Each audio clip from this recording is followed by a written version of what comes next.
All right. Okay. So it looks like we're up and running and we're 100% live. First and foremost, I hope life is treating you phenomenal. My name is Claude Lee Massey, and we're speaking today, and I'm in Tel Aviv, Israel. So let's get into it. Um, I'm actually going to minimize this little screen here for any comments. So if you have any comments, leave them in there. But I won't be replying to your comments during this specific live video. Leave them down below. I will reply to you and any question you have about today's topic of the video, which is, what is it like to live in Israel without speaking Hebrew?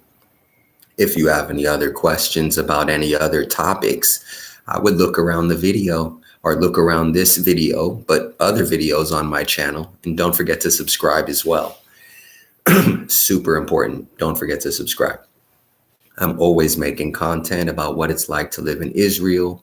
So I know for sure today's video is going to be helpful for you if you are considering to move to Israel from any part of the world, or if you already live in Israel and you need some advice. So that's what I want to do, and I want to try to back you up in this way. There's a lot of helpful links down below in the description of this video on my website, which are free downloads for all of you guys to take advantage of. Go check it out. Let's move forward, and please excuse me, by the way, if I tend to go off topic, because I'm just going to try to riff with you guys and also share some ideas of what I think about Israel that I think could prove valuable to all of you guys. That being said, let's get into what is it like living in Israel without speaking Hebrew. Now, me personally, I've been living in Israel for a long time, about 12 years.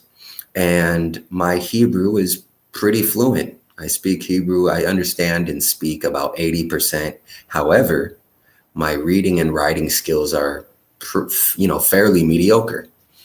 So with this mediocre level of reading and writing and a fairly decent level of understanding and speaking Hebrew, how am I able to survive? Well, I'm able to do better than survive. I'm able to thrive. And I'm very happy to say that and grateful to say that. And so it's extremely possible to thrive in Israel with a relatively mediocre, something like this level of Hebrew in your reading and writing and communication. So I don't want to scare you, because that's not the point of this video. I'm actually going to tell you the truth, and I'm going to tell you you can survive. So I want you to know where most people are speaking English in Israel.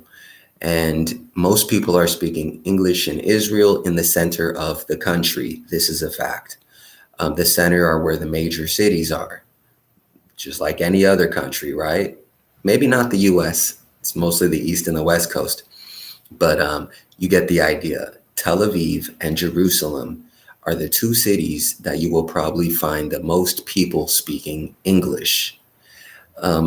There's a lot of Russian speakers in Israel as well. So if you're coming over from Mother Russia, you should feel fairly comfortable if you speak Russian as well. But if you don't speak any Hebrew or Russian, I want you to understand that you can get by speaking English if you live in the center of the city. If you live outside of the center, your ratios, your percentages are going to go down on the amount of people that speak English outside of the center. Something else super important, because all of you are probably going to have to deal with government offices. They're after me. You're going to have to deal with government offices, meaning you're going to go to Misrad Hapnim. There's some other videos on this channel about Misrad Hapnim, which are the immigration offices. Hapim. Hapnim. Hapnim with an N on the end. Misrad Hapnim.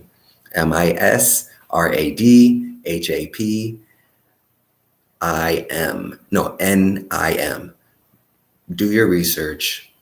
Read some articles about it. It's an experience going in there. You'll want to be prepared. You'll want to have all the documents.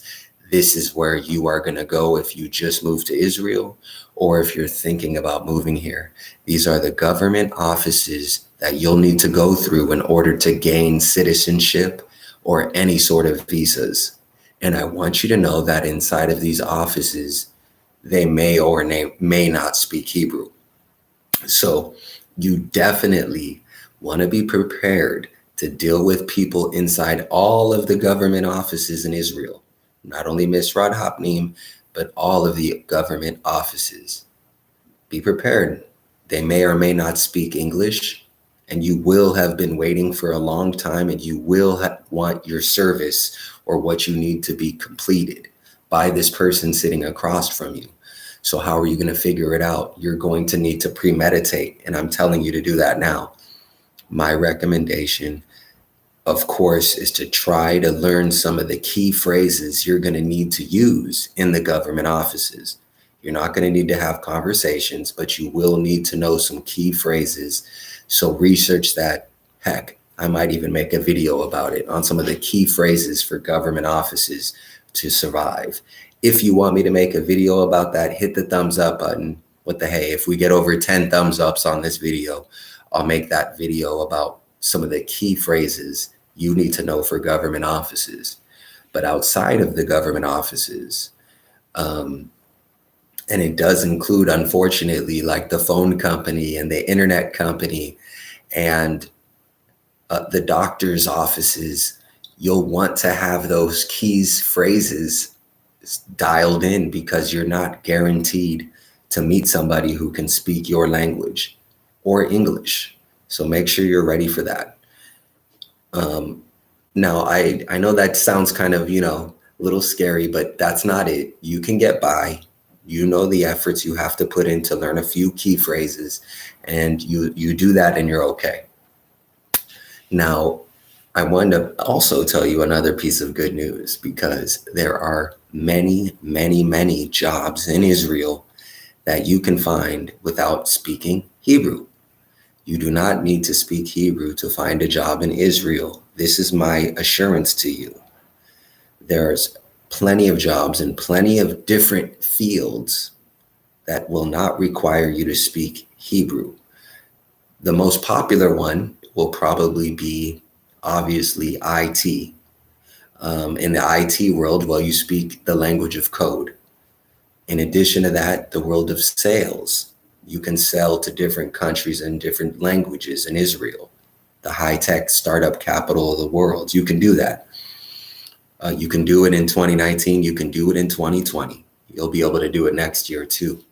And I want you to know that you can find a job, even if your skills are very low. You can find a job in a kitchen, or you can go all the way up to, running your own company and operating your own business the way that I do.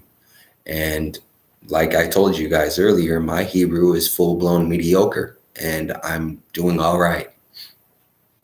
So don't be afraid to find a job that benefits you. And I could elaborate for a long time as a career counselor to new people who move to Israel, and I help them find jobs. They're finding jobs in their native language in Israel. They just need to know how and when to look. Something else I want to kind of move off to is the idea that, well, most people in Israel, when you come here, you'll find that most people here are not native Israelis or third generation Israelis. They're second generation, first generation. They have immigrated here from other countries. And so this country, really similar to America in that way, is created by a bunch of immigrants, people who have moved here from other parts of the world. So that's a complete part of the culture. Everyone understands that. Not to mention, of course, the fair amount of Africans that live here, the fair amount of Filipinos live here, Indians live here. They work all over the country. You'll see them definitely when you come here. And so you get that meld of cultures. And definitely everyone moved here from different parts of the world. And you shouldn't be afraid to do that either, if you can. legally, of course. Pushing forward, if everybody moves here from different countries and no one speaks Hebrew, how do we learn Hebrew?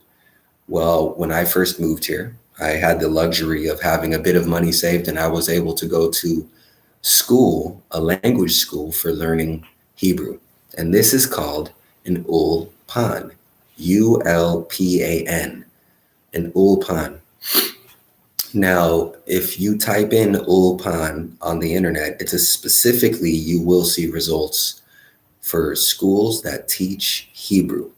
And you can definitely, and you should definitely take advantage of it without question. I know that it will benefit you the same way that it benefited me when I first moved to the country.